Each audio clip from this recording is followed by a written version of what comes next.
Hello बच्चों, आज हम लोग आज के वीडियो लेक्चर में सरफेस टेंशन को पढ़ेंगे। ये सरफेस टेंशन का दूसरा वीडियो लेक्चर है। इसमें हम लोग सॉफ्ट बबल पर या वाटर ड्रॉप पर, इनसाइड आउटसाइड, प्रेशर डिफरेंस और प्रेशर को कैलकुलेट करना सीखेंगे। किस तरह से हम लोग प्रेशर कैलकुलेट करते हैं, सरफेस एनर्जी क्या होती है, सरफेस टेंशन क्या होता है, कब इसकी वैल्यू को इंक्रीज करते हैं, कब डिक्रीज कर सकते हैं, ये सरफेस टेंशन होता क्या है, किस तरह से इसकी वैल्यू को हम लोग कैलकुलेट करते हैं। जो लिक्विड की फ्री सरफेस है, जैसे मैं यहाँ पर किसी कंटेनर में लिक्विड को भर दूं, ये मेरे पास कोई कंटेनर है और ये लास्ट वाली लेयर होगी। यहां पर जो मॉलिक्यूल्स होंगे, यहां पर जो मॉलिक्यूल्स होंगे उन पर नेट फोर्स जीरो होगा, क्योंकि इनके आजू बाजू पड़ोसी में बहुत सारे मॉलिक्यूल्स होंगे और सभी मॉलिक्यूल्स एक दूसरे को अपनी अपनी तरफ अट्रैक्ट कर रहे होंगे, खींच रहे होंगे। इसलिए यहां पर जितने मॉलिक्यूल्स होंगे उन पर नेट फोर्स जीरो होगा। लेकिन जो लास्ट वाली लेयर होगी, जिसे फ्री सरफेस कह सकते हैं, free surface of the liquid,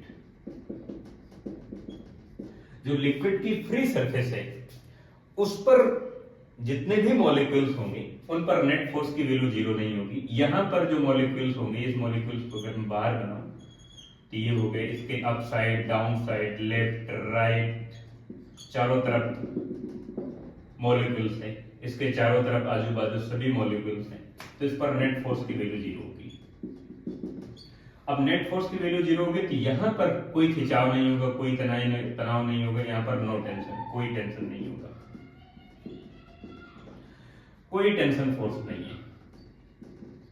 लेकिन यहां पर जो मॉलिक्यूल्स हैं, लास्ट वाली लेयर तो बोले तो free surface mean free layer, free surface, इस लिक्विड की फ्री सरफेस पर जो मॉलिक्यूल्स होंगे उन पर नेट फोर्स जीरो नहीं होगा, बिकॉज इनके अपसाइड कोई मॉलिक्यूल्स नहीं है, ऊपर की तरफ कोई मॉलिक्यूल्स नहीं, यहां पर नहीं, यहां पर नहीं, लास्ट वाली लेयर है।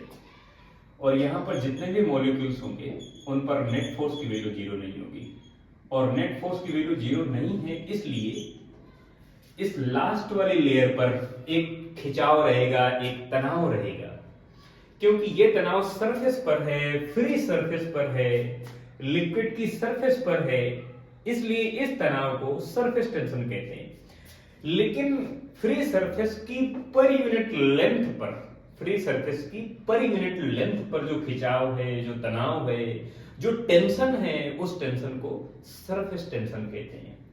तो लास्ट वाली जो लेयर होगी उस पर नेट फोर्स की वैल्यू जीरो नहीं होगी, क्योंकि वहां पर इस लेयर के लास्ट में कोई लेयर नहीं है, कोई सरफेस नहीं है और वहां पर कोई मॉलिक्यूल्स नहीं है, इसलिए यहां पर जो मॉलिक्यूल्स होंगे फ्री सरफेस पर, उन पर नेट फोर्स की वैल्यू जीरो नहीं होगी, वहां पर खिंचाव रहेगा। जैसे आप किसी रुमाल को पकड़कर खींच ले तो रुमाल टाइट हो जाती है, इसी तरह से लिक्विड की जो लास्ट वाली सरफेस होती है, लास्ट वाली लेयर होती है, वो इसी तरह से टाइट रहती है। जैसे रुमाल को पकड़कर खींच ले तो रुमाल टाइट हो जाती है, चारों कोने पकड़कर खींच ले रुमाल टाइट हो जाती है।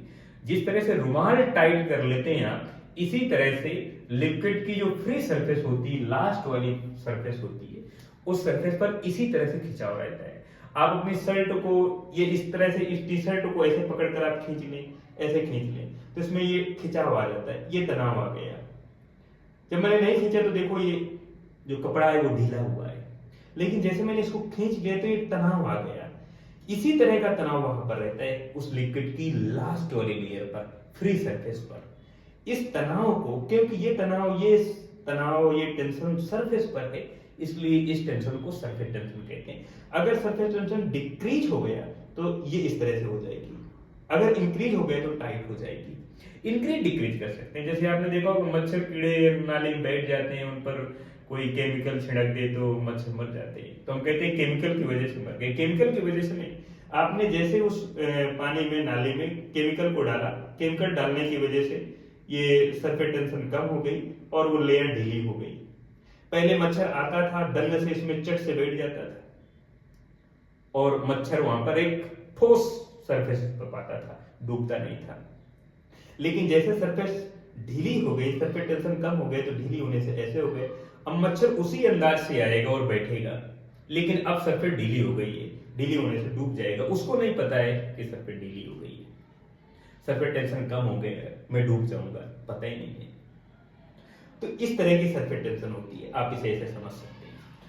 तो जो लास्ट वाली लेयर है, मेरे कहने का मतलब ये लास्ट वाली लेयर है, इस पर जितने भी मॉलिक्यूल्स होंगे उन पर नेट फोर्स की वैल्यू जीरो नहीं होगी। इन पर नेट फोर्स की वैल्यू जीरो होने की वजह से इस फ्री सरफेस पर नेट फोर्स जो होगा वो जीरो नहीं होगा और जीरो से ज्यादा होगा, इसलिए इस पर एक खिंचाव रहेगा, इस पर एक तनाव रहेगा, इस सरफेस पर एक खिंचाव रहेगा, खिंचाव रहेगा, एक तनाव रहेगा, टेंशन, टेंशन फोर्स रहेगा। लेकिन इसकी पर यूनिट लेंथ पर जो टेंशन फोर्स होगा उस टेंशन फोर्स को सरफेस टेंशन कहेंगे।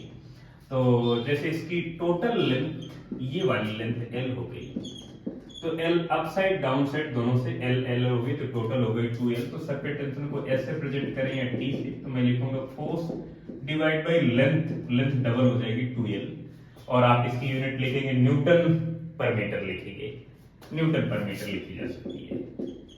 इस तरह से ये सरफेस टेंशन की वैल्यू हो गई।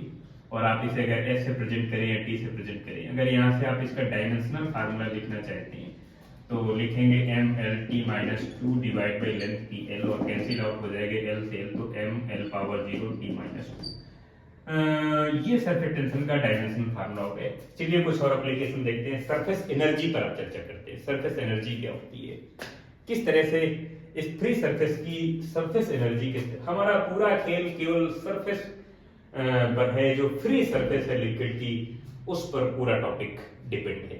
अब हम लोग समझेंगे इस फ्री सरफेस की एनर्जी कितनी है, फ्री सरफेस में कितनी एनर्जी होती है, उसे कहते हैं सरफेस एनर्जी।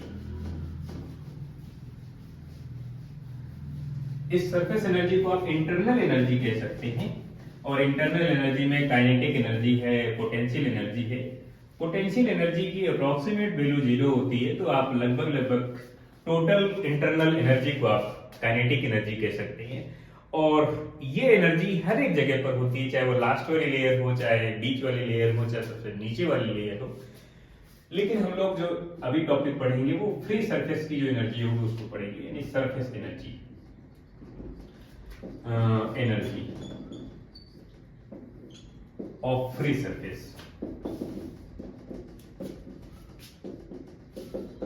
फ्री सरफेस में पूरा खेल हमें खेलना है। ये मेरे पास कोई कंटेनर हो गया, इसमें लिक्विड को फिल मैंने कर दिया, ये लिक्विड को मैंने फिल कर दिया, और इसकी लास्ट वाली लेयर पर जो एनर्जी होगी उस एनर्जी को हम लोग सरफेस एनर्जी कह रहे हैं। और अगर मान लेते हैं कि इसको मुझे इंक्रीज करना है, डिक्रीज करना है, इस सरफेस को बढ़ाना है, घटाना है, इसका दूसरा डायग्राम बना लेते हैं। जैसे मेरे पास ये कोई एक फिल्म हो गई लिक्विड की, और यहाँ पर पूरा लिक्विड फिल किया गया है, और इसकी लेंथ L हो गई, L लेफ्ट राइट से L, और L तो 2L हो जाएगी लेंथ इसकी 2L। और इसको अगर आप इसको खिसका के इधर की तरफ ले आते हैं तो ये यहाँ पर आ जाएगी। तो देखेंगे इतना आप चेंज कर रहे हैं, x चेंज कर रहे हैं, तो इस चेंज करने में, इस लेयर को चेंज करने में आप कितना वर्क डन कैलकुलेट कर रहे हैं, कितना वर्क डन, वर्क डन आप कैलकुलेट करेंगे तो W equal to work done, W equal to, या DW कैलकुलेट कर लें, delta W equal to force multiply displacement. तो डिस्प्लेसमेंट यहाँ पर x है, और आप फोर्स की जगह लिखेंगे surface tension equal to force divide by 2L, ऐसा लिखेंगे। तो फोर्स की जगह आप लिख सकते हैं S multiply 2L multiply x आप लिखेंगे, और ये हो जाएगा चेंज इन एरिया। इतना एरिया चेंज हो रहा है फिल्म का, ये एरिया चेंज हो रहा है, जिसे आप चेंज इन एरिया कह सकते हैं। Area of the film, of the liquid film. जो लिक्विड फिल्म है मेरे पास, इसके एरिया में इतना चेंज आ रहा है, तो आप लिखेंगे DW में work done equal to S mean surface tension multiply DA लिख सकते हैं। और आप S इक्वल टू लिखेंगे dW डिवाइड बाई dA, इस तरह से। और इसकी एक और यूनिट लिख सकते हैं जूल पर मीटर स्क्वायर। और यहाँ से फिर से डायमेंशन फार्मूला कैलकुलेट करेंगे तो वही वैल्यू मिल जाएगी। तो ये सरफेस टेंशन की वैल्यू हो जाएगी। आप अगर डी करके नहीं लिखना चाहते हैं, डेल्टा करके लिखना चाहते हैं, तो S equal to delta W divide by delta A, इस तरह से लिखेंगे जूल पर मीटर स्क्वायर।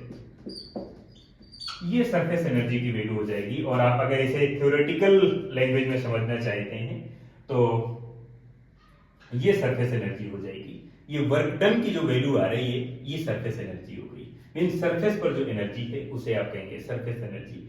और आप अगर ऐसा कह सकते हैं एरिया में अगर हम चेंज लाएंगे तो कुछ वर्क डन होगा और उसके रिस्पेक्ट में वहां पर सरफेस टेंशन की वैल्यू कितनी है। सरफेस टेंशन की वैल्यू इस बात पे डिपेंड नहीं करती है कि एरिया को मैं कितना इंक्रीज कर रहा हूं या कितना डिक्रीज कर रहा हूं, वर्क डन कितना हो रहा है। सरफेस टेंशन की वैल्यू डिपेंड करती है मटेरियल की इंटरनल प्रॉपर्टी पर। उसका टेम्परेचर कितना है, वो कौन सा लिक्विड है, ऑयल है या वाटर है या दूसरा कोई लिक्विड है, कौन सा मटेरियल है, उसमें विस्कस, उस लिक्विड में विस्कस की प्रॉपर्टी कितनी है, इस बात पर डिपेंड करता है। सरफेस टेंशन की वैल्यू टेम्परेचर पर डिपेंड करता है। टेम्परेचर इंक्रीज करोगे तो डिक्रीज होगा। आप डिटर्जेंट पाउडर इसमें मिलाओगे तो सरफेस टेंशन डिक्रीज हो जाएगा, पतला हो जाएगा। जब आप सरफेस टेंशन को इंक्रीज करेंगे तो पानी पानी गाढ़ा हो जाएगा और डिक्रीज करेंगे तो पानी पतला हो जाएगा। चलिए देखते हैं कुछ और, अगली प्रॉब्लम देखते हैं। वाटर ड्रॉप पर कितना सरफेस प्रेशर है।